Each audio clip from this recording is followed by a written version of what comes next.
අපි ශ්‍රී ලංකාව ගැන කතා කිරීමු. ශ්‍රී ලංකා පරාජයතන්ත්‍රක සමාජවාදී ජනරාජ්‍ය ලෙස නිල වශයෙන් හඳුන්වන ශ්‍රී ලංකාව ඉන්දියාවේ ගණකන්දගේ වෙරළට ඔබෙන් ඉන්දියන් සීගරේ පිහිටි සුන්දර දූපත් රජයකි.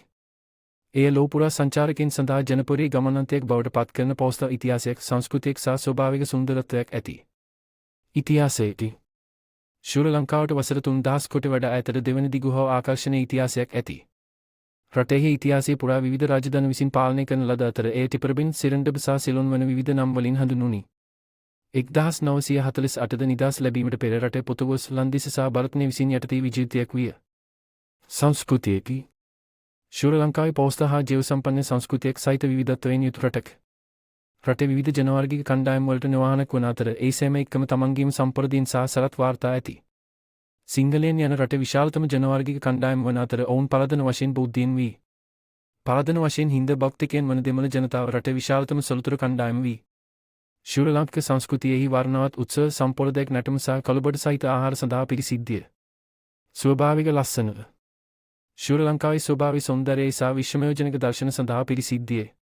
රටේ ජාතික වන්දීන් වනජීවී අභියෝගම් සහ ස්වභාවීය රක්ෂිත රාශියකට නොවාහනක් වන අතර ඒවා විවිධ ශක්තිය සුතු විශේෂවල නොවාහන වී.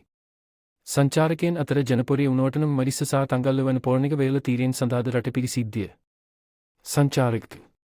සංචාරක ව්‍යාපාරයේ ශ්‍රී ලංකාවේ පරදන කර්මාන්තයක් වන අතර රටේ ලෝකයේ ඉහළම සංචාරක ගමනාන්තයක් ලෙස නම් කර ඇති.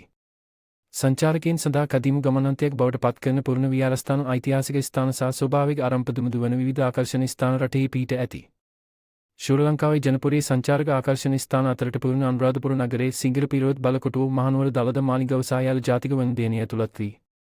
අවසන් වශයෙන් ශ්‍රී ලංකාවේ සංචාරකයන් සඳහා ජනප්‍රිය ගමනාන්තයක් බවට පත් කරන පෞස්ත ඉතිහාසයක්, සංස්කෘතියක් සහ ස්වභාවික සෞන්දර්යයක් සහිත සුන්දර හා විවිධත්වයක් සහිත රටක්. ඔබ පෞරණික විහාරස්ථාන සහ ඓතිහාසික ස්ථාන ගවේෂණය කිරීමට කැමති වුවද රටේ උද්‍යානවල සහ වේල තීරයේ ස්වභාවික සුන්දරත්වය භක්ති විඳීමට හා විචිත්‍රවත් සංස්කෘතිය සහ කළුබඩ සහිත ආහාර අත්විඳීමට කැමති වුවද ශ්‍රී ලංකාවේ සෑම කෙනෙකුටම පිරිනැමීමට යමක් තිබේ.